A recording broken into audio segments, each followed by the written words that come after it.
Star Wars was designed to be a theatrical experience. It was designed to be on the big screen.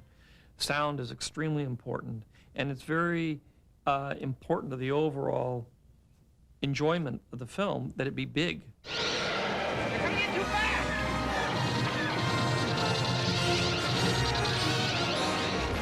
There were various things, especially in the original film, that I wasn't satisfied with. Special effects shots that never really were finished, scenes that I wanted to include that couldn't have been included for some reason, mostly money and time. The essence of the storytelling had to be sacrificed for the limits of technology. George had very specific shots that he wanted to be able to achieve, but it was extremely difficult to do that with models on wires. So although for us in 1977, when we first saw it, it was still powerful, it was still big, he never got visually the dynamic shots that he actually wanted to get. So we've redone those.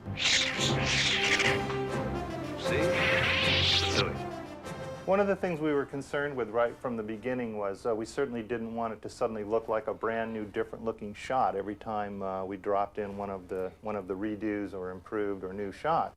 So we began early on to make sure that it was possible for us to take a shot, scan it digitally, work on it, do the things to what we want to do, film it back out, and then cut it back in and have it not seem like a different animal. This is all your fault.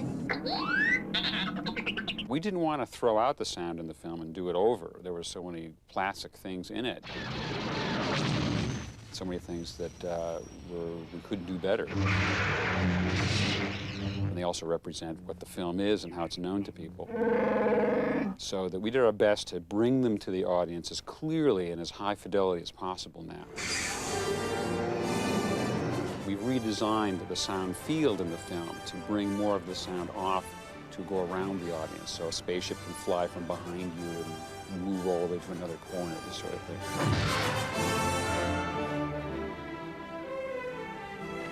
There goes another one. Hold your fire. There's no life forms. The actual motion of Jabba never really existed before. This is something we had discussed with George Lucas, and he said, well, basically I want him to move, right? So that's a problem now, because we don't really know how we move. So we had the concept of a slug initially, and then he had the concept of saying that, well, maybe he has a whole bunch of little legs off the side and they sort of come out like an anemone, right, and actually help him scurry.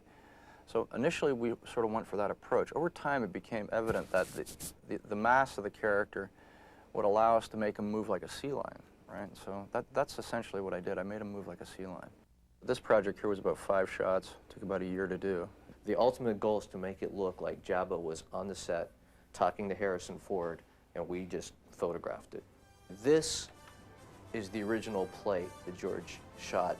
So the plan was for us to remove this actor and replace him with Jabba. He had to be physically in that space where this actor was, doing all the same things in a similar kind of style.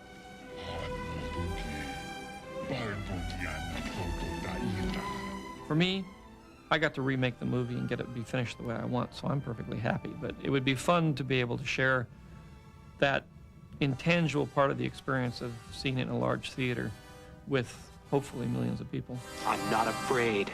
You will be.